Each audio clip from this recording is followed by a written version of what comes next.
And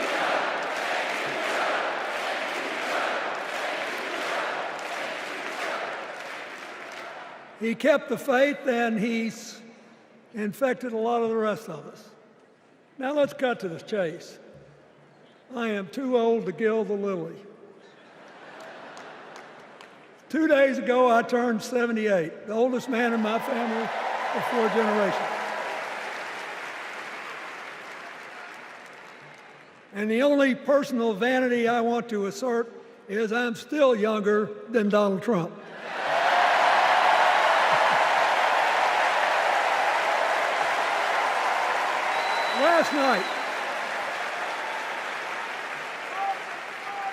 Last night, in what I thought was a very moving series of episodes, we nominated Kamala Harris and Tim Walz. And just think about that. 2 leaders with all-American but still improbable life stories. It could only happen here. Their careers, after all, started in community courtrooms and classrooms. 2 leaders who spent a lifetime getting the good job done. Now, one of the things that I've noticed over my increasingly long life is that a presidential election is unique in several ways. First of all, it's the greatest job interview for the greatest job in the world. Secondly, the Constitution says we, the people, get to do the hiring. And the third thing is that every 4 years, we get to change the requirements for the job. So here's what I'm thinking, because I try to apply this in every election. Will this president take us backward or forward? Will this president give our kids a brighter future? Depends. Will this president bring us together or tear us apart? Will the president increase the peace, security, and stability and freedom that we enjoy and extend it to others as we can? We, the people, we have to make a decision about these kind of questions. And every 4 years, it's a little different because the people come at the candidates, and they say, as they're saying now, here are our problems, solve them. Here are our opportunities, seize them. Here are our fears, ease them. Here are our dreams, help them come true.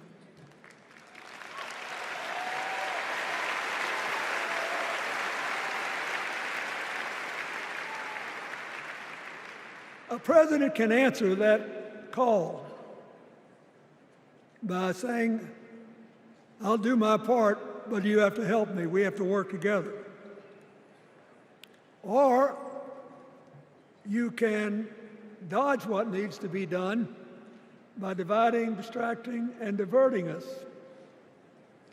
So in 2024, we got a pretty clear choice, it seems to me. Kamala Harris for the people,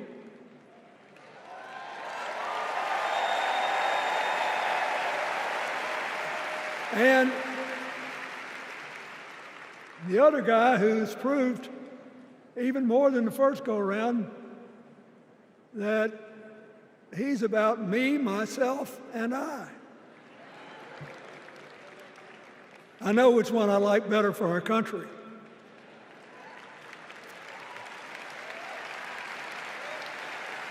Kamala Harris will work to solve our problems, seize our opportunities, ease our fears, and make sure every single American however they vote, has a chance to chase their dreams. You know, when she was young, she worked at McDonald's. And she greeted every person with that 1,000-watt smile and said, "How can I help you?" Now she's at the pinnacle of power, and she's still asking, "How can I help you?"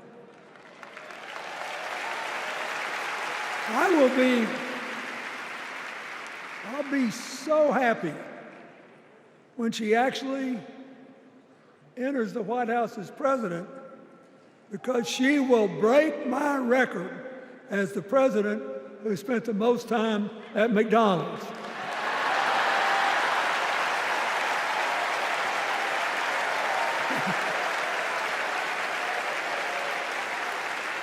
Now, but we got an election to win. And remember, we've got a guy that's pretty good at what he does. Donald Trump has been a paragon of consistency. He's still dividing, he's still blaming, he's still belittling other people. He creates chaos, and then he sort of curates it as if it were precious art. Let me say, not a single day goes by,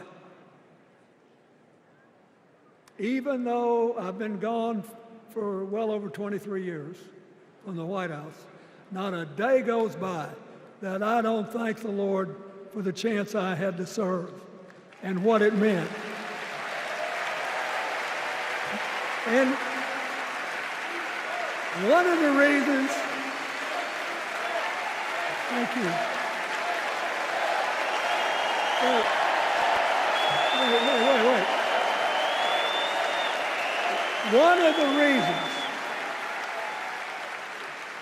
One of the reasons I love the job so much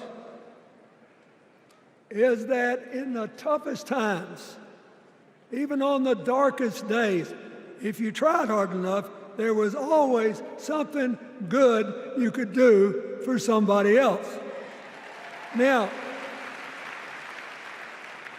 some days that's not easy to do. You've got to deal with all these emergencies, or there's something going on here, there, or yonder. But Kamala Harris is the only candidate in this race who has the vision, the experience, the temperament, the will, and yes, the sheer joy to get something done.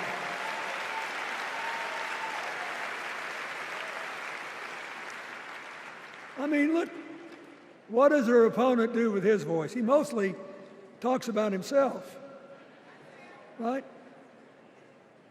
So the next time you hear him, don't count the lies.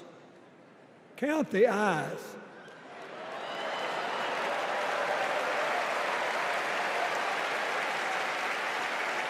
Count the eyes.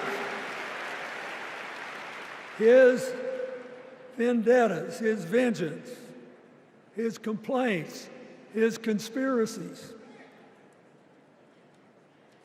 He's like one of those tenors opening up before he walks out on stage, like I did, trying to get his lungs open by singing, "Me, me, me, me, me, me."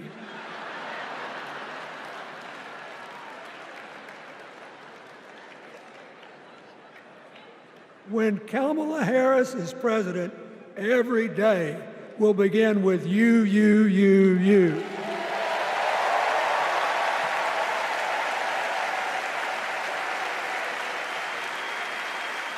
So,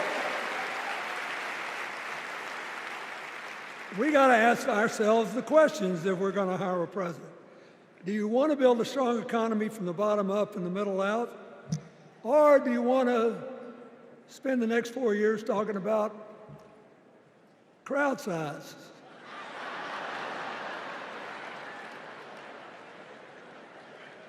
You're going to have a hard time believing this, but so help me, I triple-checked it. Since the end of the Cold War in 1989, America has created about 51 million new jobs. I swear I checked this 3 times. Even I couldn't believe it. What's the score? Democrats 50, Republicans 1.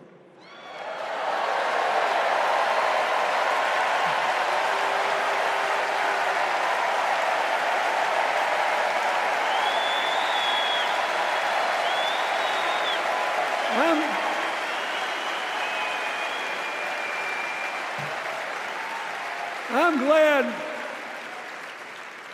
that we've got a championship-winning coach on our team.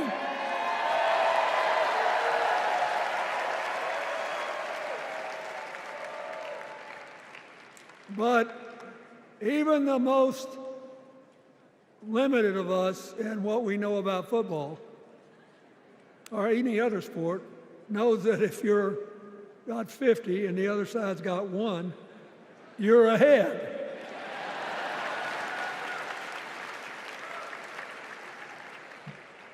What about affordable housing? It's a terrible problem in America now. We need more. And affordable health care. That's why the Democrats put a limit on monthly payments for insulin and a $2,000 a year out-of-pocket limit, and are trying to cover more drugs by bargaining for prices. We need more financing for small businesses.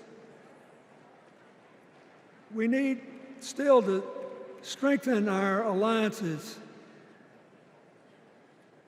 I almost croaked in the first debate of this election season when President Trump said nobody respected America anymore like they did when he was president. Wait. And with a straight face. Look, you got to give him. He's a good actor. With a straight face, he cited as evidence of the respect that existed for us when he was there the presidents of North Korea and Russia.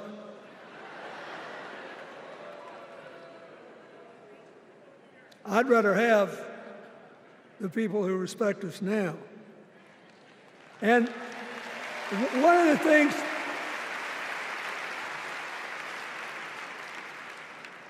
is when you send a signal to the other countries, you want them to know whether they agree with you or not, at least that you're on the level. Here's where you are and what you believe. What are they supposed to make to these endless tributes to the late, great Hannibal Lecter?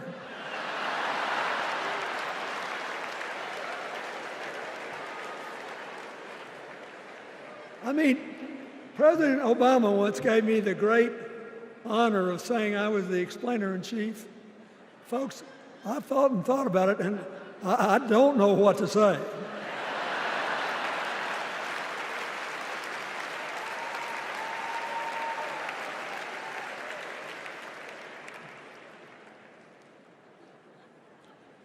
Like Hakeem Jeffries, I too want an America that's more joyful, more inclusive, more future-focused. Just think what a burden it's been on us to get up day after day after day after day, buried in meaningless hot rhetoric, when there's so many opportunities out there, so many problems that need to be solved.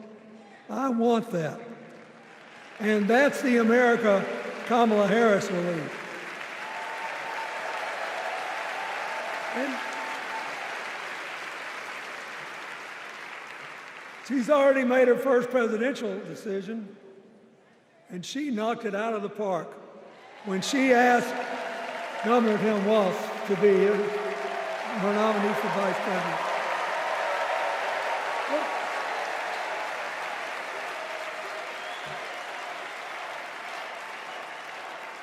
As they used to say when I was a young man growing up in Arkansas, you do not have to be all broke out with brilliance.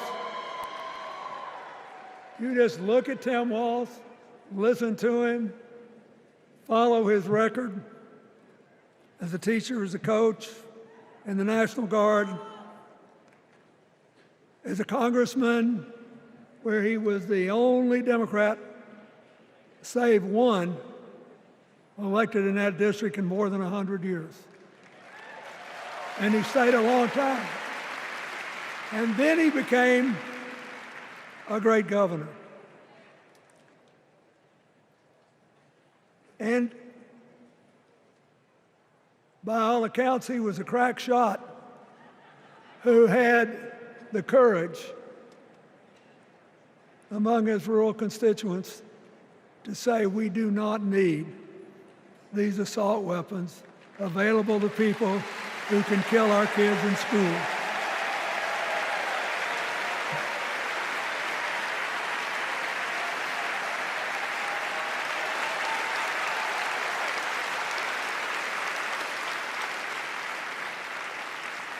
So, armed with her first decision, Kamala Harris confronts an interesting dilemma. We're going to walk out of here feeling pretty good, I think.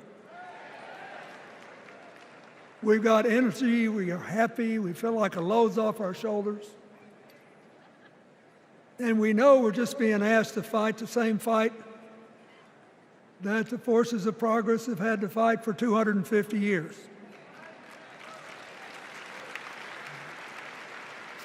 In the face of stiff and often violent opposition, we have to find a way to go forward together, where we, the people, make our union more perfect. So, that's a good thing. How could we possibly lose? Kamala Harris has fought for kids her whole life that were left out and left behind. She's taken on gangs trafficking across the border. She's fought to protect the rights of homeowners. She's been our leader in the fight for reproductive freedoms, and we know a majority of the American people are with us on that.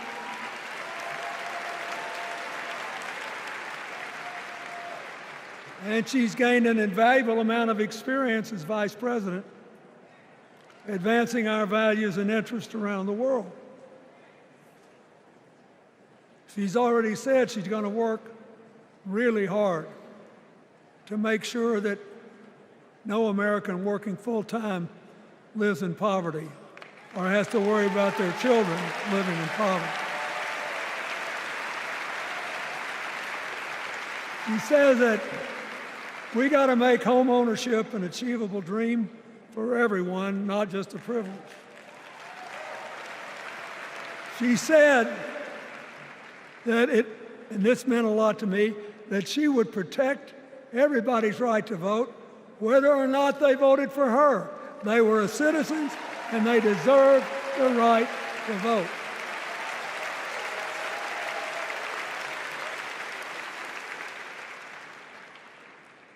The other day, her opponent implied that as his people voted one more time, they'd be able to rig it from now on and they wouldn't have to vote again.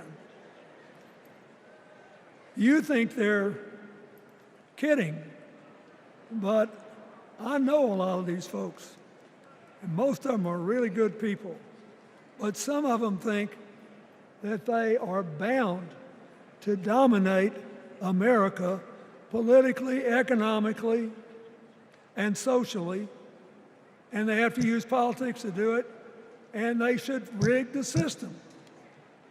I don't believe that.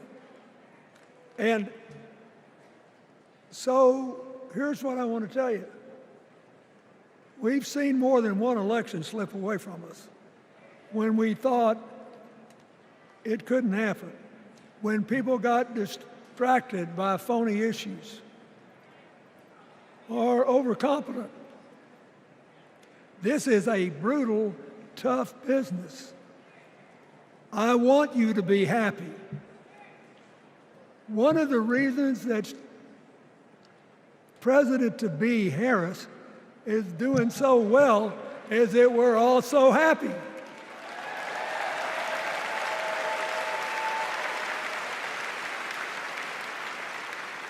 But you should never underestimate your adversary. And these people are really good at distracting us, at triggering doubt, at triggering buyer's remorse. As the Obama said so eloquently last night, they are human, you know. They're bound to make a mistake now and then. We got to be tough. And so, as somebody who spends a lot of time in small towns and rural areas in New York and Arkansas and other places, I urge you to talk to all your neighbors. I urge you to meet people where they are. I urge you not to demean them, but not to pretend you don't disagree with them if you do. Treat them with respect, just the way you'd like them to treat you.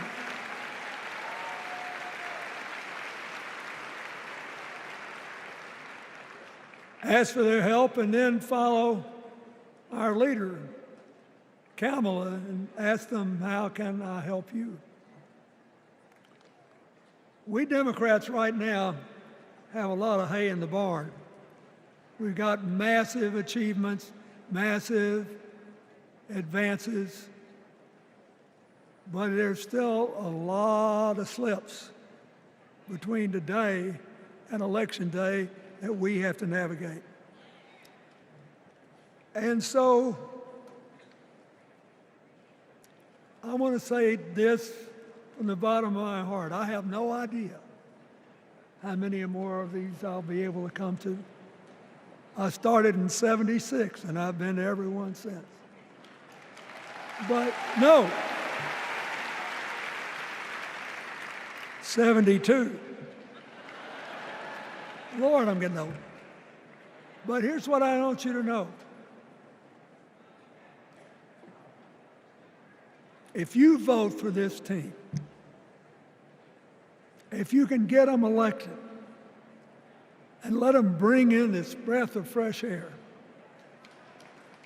you will be proud of it for the rest of your life. Your children will be proud of it. Your grandchildren will be proud of it.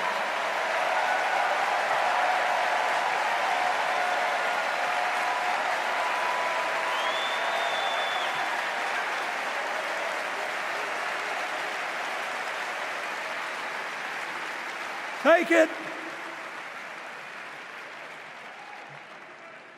from a man who once had the honor to be called in this convention the man from hope. We need Kamala Harris, the president of joy, to lead us. So,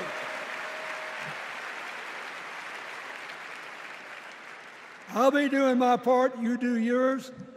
I'll see you when we're making a real joyful noise when the votes are counted. God bless you, and God bless America.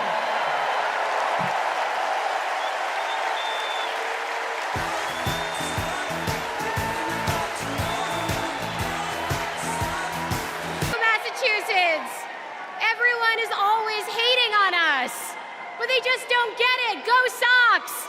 Go Jason Tatum! Ben Affleck, hang in there! Dunkin' Donuts is the best coffee in the world. Okay. Our next speaker needs no introduction. She was the first woman to ever serve as Speaker of the House. Yes, you know what's coming. This woman was doing Brat before Brat was Brat. The mother of dragons. Please welcome Nancy Pelosi.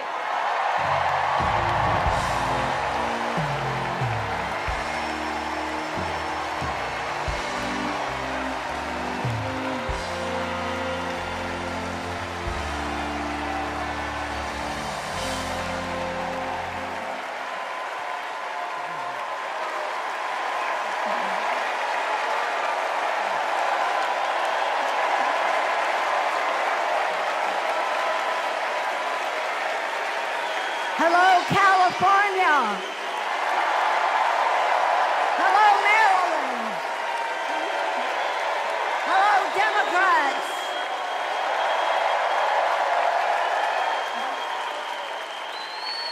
On January 20th, 2021, with the inauguration of Joe Biden and Kamala Harris, we established one of the most successful presidencies of modern times.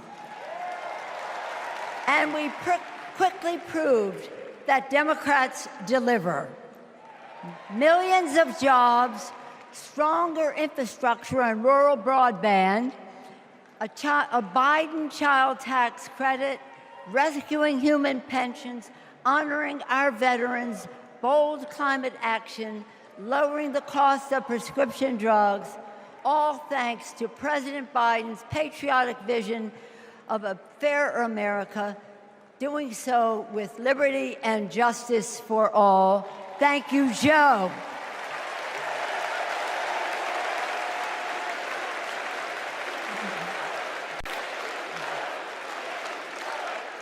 And I know that Vice President Harris is ready to take us to new heights. I've known Kamala Harris for decades. Personally, I know her a person of deep faith, which is reflected in her community care and service. Officially, she is a leader of strength and wisdom and eloquence on policy, most recently demonstrated fighting for women's right to choose. Politically, she is astute and strategic in winning difficult elections, quickly securing the nomination with dignity and grace, and choosing Tim Walz as our vice president. I had the honor of serving with Tim for 12 years in the Congress. He united Democrats, Republicans, and independents to turn a red district blue. He showed courage when he came to Congress in voting for the Affordable Care Act, meeting the needs of his constituents despite Republicans' lies and misrepresentation. When he went home, won the election, he returned to Congress. He fought for our Americans' heroes as the Democratic leader of the Veterans Affairs Committee. Thank you, Tim.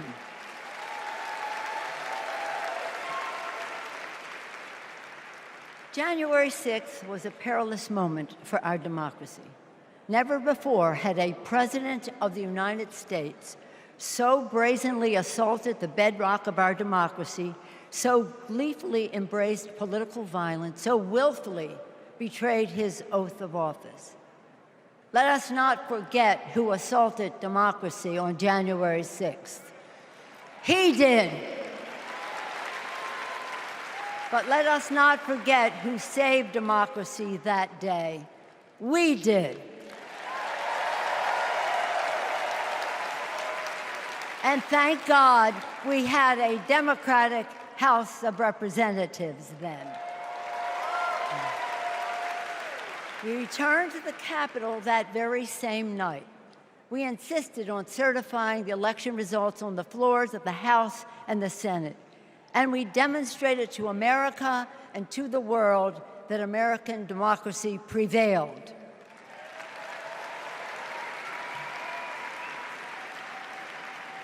The parable of January 6th reminds us that our democracy is only as strong as the courage and commitment of those entrusted with its care. And we must choose leaders who believe in free and fair elections, who respect the peaceful transfer of power. The choice couldn't be clearer. Those leaders are Vice President Harris and Governor Walz.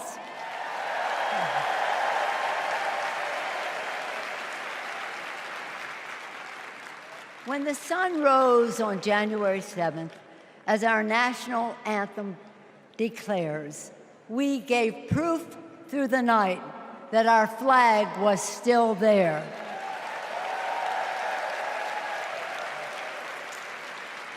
Now, in this election, we are called upon to do the same, to stand together, to reject autocracy, to choose democracy, and we will do so by electing a Democratic House with Hakeem Jeffries as Speaker of the House,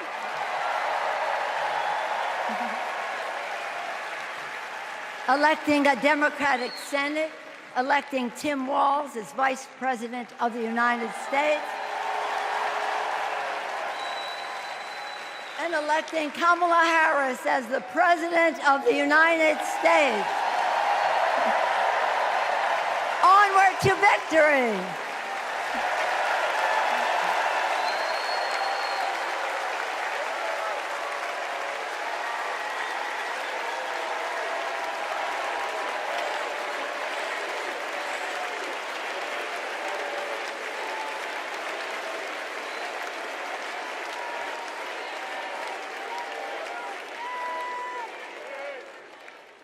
Please welcome Alexander Hudlin, Jasper Emhoff, and Arden Emhoff.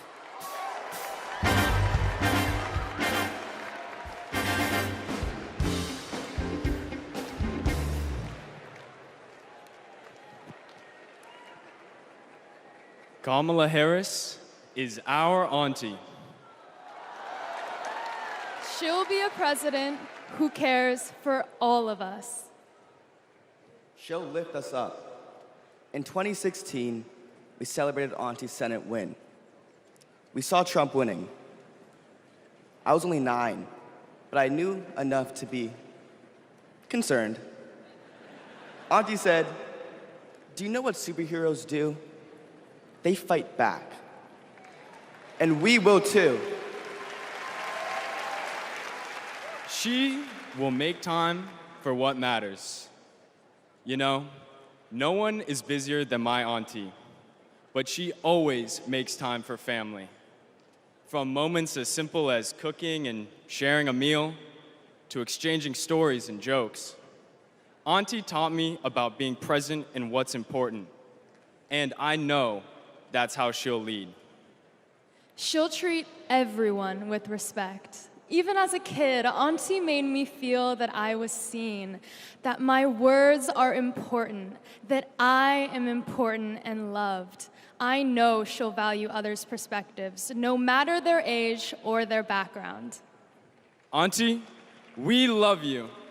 We're so proud of you. And most importantly, you're a baller. And as you'd say, let's win this thing. Let's win this thing.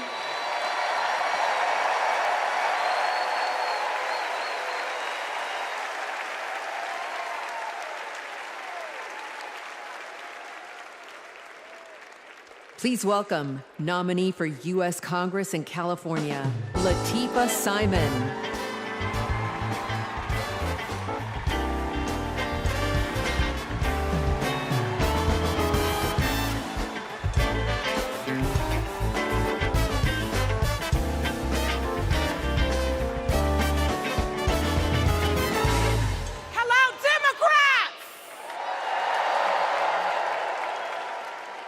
My name is Latifah Simon, and I am running for Congress.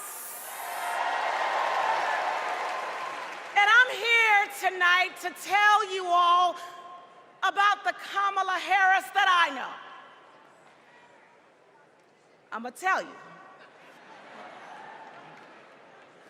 When Kamala Harris was the district attorney in San Francisco, California,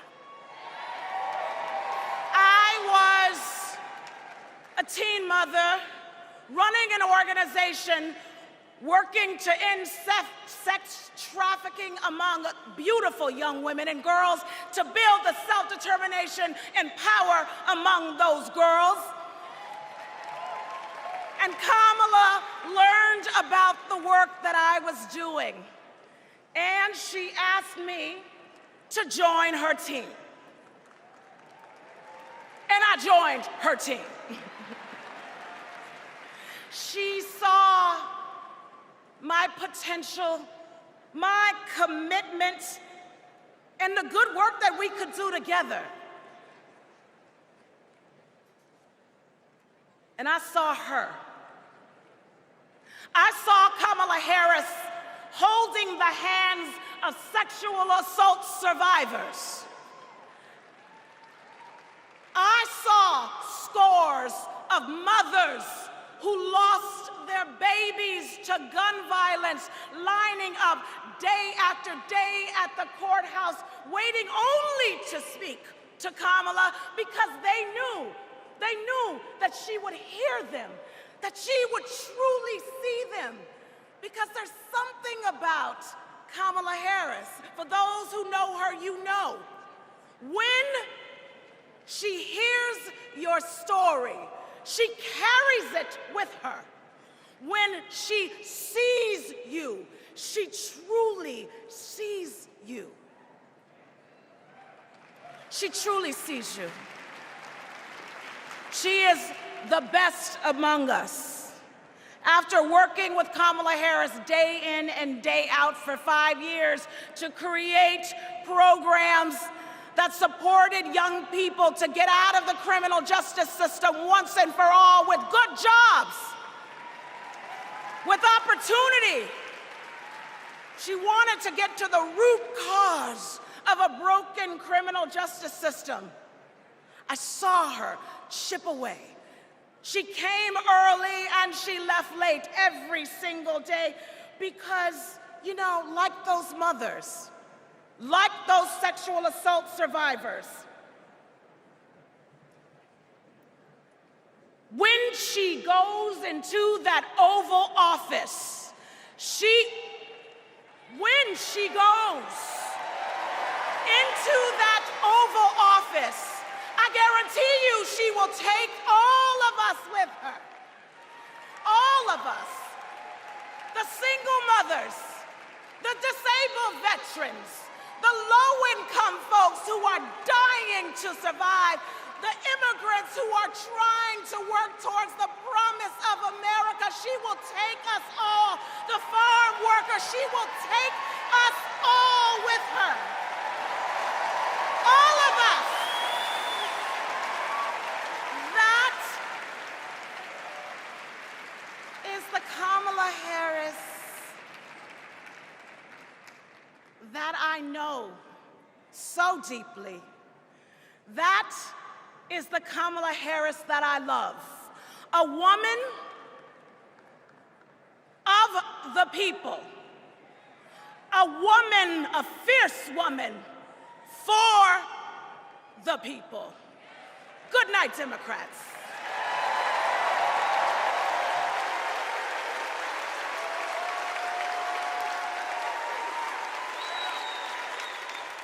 Please welcome former U.S. Associate Attorney General of the United States and the Vice President's brother-in-law, Tony West.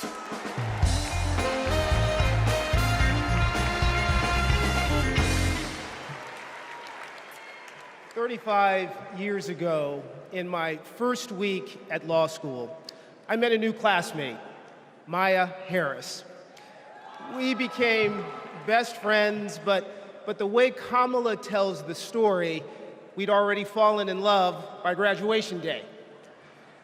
And when Maya and I married, I not only gained a life partner I love, a daughter I adore, and a mother-in-law I revered, someone I affectionately called Mother Harris, I also gained a sister I cherish, Kamala.